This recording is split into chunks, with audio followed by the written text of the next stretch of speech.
vendosur me personat të cilët mbajnë armë për shkak të profesionit që ushtrojnë. Madje ka pas një tentativ tash që të ndryshohet ligji dhe të mos ju sekuestrohet arma në momentin kur paraqitet dhunë në familje, në qoftë se e njëjta nuk është përdorur gjatë dhunës në familje. Do me thënë, kur një grua raporton për dhunë në familje, në qoftë se arma nuk është përdorur, nuk i mirej dhunusit, gjë që vinte në rrezik automatikisht viktimën, duke pasur parasysh që s'është përdorur tash, por mund të përdoret pas 2 minutash. Ky ligj është ka dhënë me është tërhequr me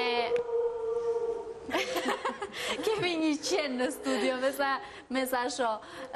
Është tërhequr ligji fatmirësisht me iniciativë të shoqatave jo qeveritare dhe me ngritje të zërit për këtë çështje. Mirë po, tentativat të tilla tregojnë që ne vazhdojmë të arsyetojmë dhunën, sidomos të burrave, vrasjen, sepse dhuna e dim, shumicën e kohës... Urdhra? Bëhet fjalë për armët me leje apo pa leje? Për armët me leje, do me thëmë policët, për vetë oficerët policorë të cilët kanë armë për shkak të detyrës të cilën e ushtrojnë, kishte një tentativ ndryshimi të këtillë, do me thënë ne jemi të gatshëm të ofrojmë të gjitha kushtet e volitshme vrasësve që të kryen vrasjen. Ne kemi edhe një ngjarje të ngjashme në Kosovë, një grup i cili ka bërë shantazhe, ka bërë publikim të fotove për filmit të ndryshme, ku kryesori i atij grupi kishte marrë një detyrim shumë të vogël, se pash Paulinën që në fakt sot gjykata themelore në Prishtinë ka shpallur gjykimin fajsues ndaj njërit prej të akuzuarve që është Florent Poroshtica me 21 muaj burg dhe 5.000 euro gjob. Çka kanë bërë këta? Kanë krijuar një grup i cili është thirr Alp Kings, edhe aty kanë ndodhur foto dhe video denigruese të grave dhe vajzave të cilat pastaj i kanë shantazhu në shkëmbim që të largohen ato fotografi e të japen para dhe në këtë formë edhe kanë fitu. Unë e kam marrë një qëndrim nga... Jo denigruese, por eksplicite. Avokati mbrojtës i palës së dëmtuar, avokat Kujtim Kërveshi, i cili thotë se gjykata ka shpallur akt gjykim fajsues sot ndaj njërit të akuzuar, i cili ka pranuar fajsin për 2 vepra penale. Vjedhjen e identitetit dhe kredencialeve të cilën e ka kryer në bashkëkryerje dhe veprën penale të shantazhit. Kësaj shpallje i ka paraprir lidhja e marrëveshjes së pranimit të fajsisë nga i pandehuri dhe pranimi i fajsisë në gjykatë. Pala e dëmtuar që unë përfaqësoj në parim është e kënaqur me lartësinë e dënimit dhe pret veprimin e organeve të drejtësisë ndaj të dyshuarve të tjerë dhe të pandehurit ndaj të cilit është ushtruar akt akuza. Ideja është që gjithë këtë situatë në publike kanë nxjerrë një grua gazetare dhe ajo ka qenë pastaj ka rënë prej viktime gjithë këtij rjeti për shkak se ka kaluar dhe numri i kolegës Ardian Thaçi në rjetin e tyre dhe pastaj sigurisht se e kanë torturuar dhe në këtë formë ideja dhe qëllimi i saj ka qenë që të vihet në publik dhe të shkatrohet ky rjet, që sigurisht u shkatru. Më ka interesuar shumë për me pyetë edhe profesionistë të ndryshëm për me marrë ndoshta një pasqyrë rreth asaj se cili mundet me qenë problemi me këtë shoqëri, ku ndoshta ne duhemi me kap fillin për me mujt me trajtu dhe me e ndryshu situatën. Ajo që ka hulumtova është që në Kosovë vetëm gjatë vitit 2024 është rrit shumë kërkesa për armbajtje me leje dhe moshat të cilët e kërkojnë këtë armbajtje me leje variojnë prej 90 vjeç.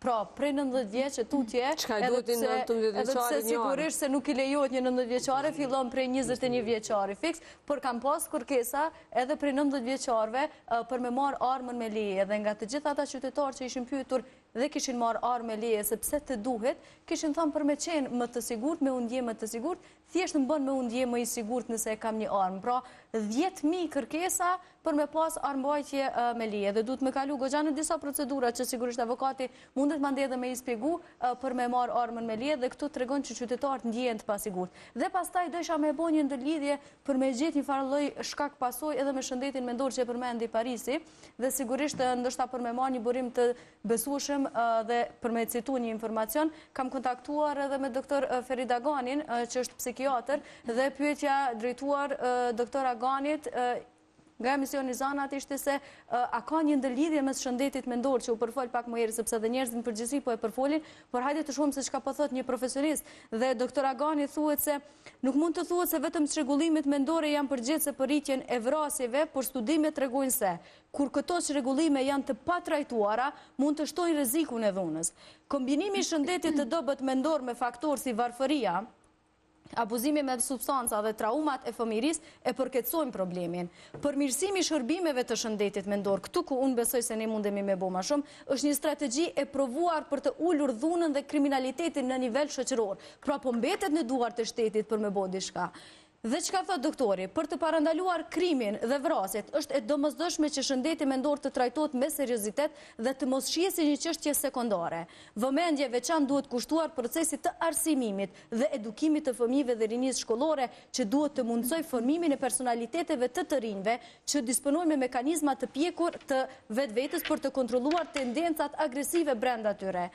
Nëse nuk e kthejmë kokën nga shëndeti mendor tani, do të përballemi me pasoja edhe më të rënda në të ardhmen, paralajmëron doktori. Është koha për veprim, e shkruan sikur me një urgjencë kombëtare që do duhet të merrej me seriozitet shumë të madh, sepse po flasim për një njeri i cili e studion, e ka studiuar gjithë jetën e tij shëndetin mendor dhe është ekspert i kësaj fushë, dhe ne sikur i mbyllim sytë dhe vesht përballë problemeve me shëndetin mendor dhe si shoqëri, por edhe si shtet, nuk fokusohemi në probleme të cilat i kemi të qarta. Kemi probleme të mëdha me shëndetin mendor, kemi probleme të mëdha me agresivitetin, dhe në momentin që kemi fëmijë agresiv, të cilët nuk arrin të kontrollojnë sjelljet e veta, pastaj lindin problemet. Dhe kush do duhet të ishte aty për me ndihmu në këtë situatë, sigurisht se do duhet të ishin institucionet. Ka kuptoni sakt me shëndetin mendor, Paulin?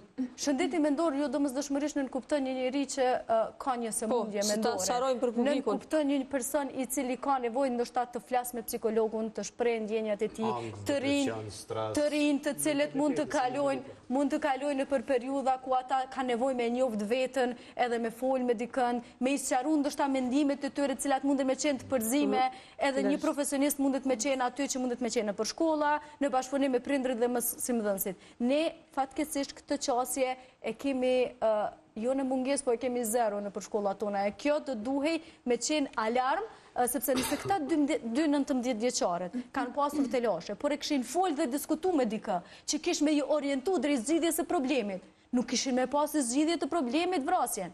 Do më thonë, ne mundemi me i parandalu gjërat nëse i trajtojmë problemet dhe nuk i neglizhojmë me idenë që janë punë të fëmijëve, janë të parëndësishme, ose nuk i shtym djemt e rinj drejt maskulinitetit toksik me idenë që po të pëlqen që ajo vajzë, e ti duhesh me luftu për qatë vajzë. E qysh lufton për atë vajzë duke e sulmu të tjetërin. Sepse kjo ishte ideja dhe motivi. Një vajzë, po s'ka të bëj kjo se tendenca me i fajsu gratë gjithmonë. Nuk është faji ati, faji është mënyra qysh. Në bashkëkohës në ndëruar, jemi live në të shtatë me emisionin Zanat. Në Kosovë janë regjistruar 3 virasje brenda 3 ditëve. Rasti parë një 19 vjeçar vrau një tjetër bashkëmoshatar. Rasti dytë, pronari vrau punëtorën e tij, sipas dyshimeve të para, pasi ajo e kishte lënë punën dhe kishte shkuar diku tjetër për të punuar. Kjo ngjarje pasqyron një mendësi ku si burr ashtu edhe si shef mendohet se jeta e grave u takon atyre. Rasti tjetër ndodhi në Prishtinë, në lagjen më të frekuentuar gjatë Ramazanit, ku vra një burr pa pasur lidhje me konfliktin e 2 burrave të tjerë, të cilët, sipas raportimeve, u kthyen nga Spanja pasi kishin pasur probleme me tyre. Pra, çfarë problemi kemi me edukimin dhe kulturën ku një 19 vjeçar vret? Pse në raste të tilla e gjendet një hapësirë me i fajsu gratë? Çfarë problemi kemi me kulturën kur një grua vritet vetëm pse e ka lënë punën? Si kontestohet morali grave kur edhe ato janë viktima? Këto dhe shumë temat e tjera do t'i trajtojmë sot me mysafirët në studio, cilin e kemi zotin Paris Guri, cili tashmë është zgjedhur edhe deputet i Kosovës, nga sot mund të themi zyrtarisht deputet, apo? Mirë se vjen Paris dhe faleminderit se të qej këtu. Me neve në studio është edhe avokati Naim Rudari, faleminderit shumë që ka ardhur sot, dhe që jemi me ne në këtë studio për të diskutuar këtë temë. Dhe shumë të tjera. Sonte edhe Paulina Nushi është me neve, faleminderit Paulina. Ana Kabashi, mirë se vjen Ana. Mirë se gjeta. Dhe Rita Behadini, mirë se vjen Rita. Mirë se të gjej. Pares, po e nisim me ty, si e pe komplet javën e kalume ku brenda pak ditëve ndodhen shumë ngjarje. Unë nuk e thash, nuk e kam përfshirë në hyrje, por kemi pasur edhe një konflikt të armatosur tek Albi Mall, ku është bërë një plaçkitje, edhe aty ka të vdekur nga të shtonat me armë dhe është një i cili është në gjendje jo të mirë. Kjo është një gjendje shqetësuese dhe për secilin tri është me një farë mënyrë një gjendje ongëti kur e shet që po ka raste të vazhdueshme të vrasjeve dhe nuk po janë me një farë mënyrë nuk janë sporadike, po janë me një farë mënyre sistematike dhe kjo tregon shumë për shoqërinë tonë, kjo tregon shumë për mënyrën që jemi rrit, kjo tregon shumë për mënyrën që jemi shkollu, kjo tregon shumë për mënyrën që jemi eduku në familjet tona, në shoqërinë tonë, edhe kjo tregon problem jashtëzakonisht të madh edhe të popullit të Kosovës, qytetarëve të Kosovës me problemet që i kanë me shëndetin mendor, për arsye që nuk mendoj që ne vrasës vjen deri te akti i vrasjes aksidentalisht ose momentalisht, mirë po kjo është një gjendje e cila ti e mrin me akumulim edhe me ndikime të ndryshme qoftë prej shoqënisë, prej rrjetit shoqëror, prej familjes, prej shkollës, shumicën e rasteve. Na kemi probleme jashtëzakonisht shumë edhe me e përmene edhe me edukim, kemi probleme shumë lloja me tekstet shkollore. Tekstet shkollore ka pas në të kaluamën raste kur mënyra që kanë trajtu edhe vrasjen e grave ka qenë tetë problematike, pastaj kjo mund me shty edhe deri te vrasja grave, mirë po çka është shqetësuese është stigma që e kemi si shoqëni ndaj shëndetit mendor, unë mendoj që kjo është qelësi që shna si shoqëni i zhdashme i trajtu qëto probleme. Mendoj që këto vrasje lidhen kanë bërë me shëndetin mendor? Absolutisht po, për arsye që një person që vret dikën ka probleme me shëndetin mendor edhe është me një farë mënyre produkt i kësaj shoqënie. Na nuk bën absolutisht që fojnë kryesore ka vrasëse, mirë po të gjithë vrasësit në Kosovë janë produkti i kësaj shoqënie, janë produkti jonë. Kështu që fajtori ne jemi si shoqëni. Na do të thonë kemi diskutuar si shoqëni. Po edhe problem kulturor kjo, mënyra se si edukojmë, si i rrisim, dhuna, gjitha ndikojnë në jetën e njeriu që i bën edhe vrasës. Absolutisht. Dhe po janë arsye vrasjes.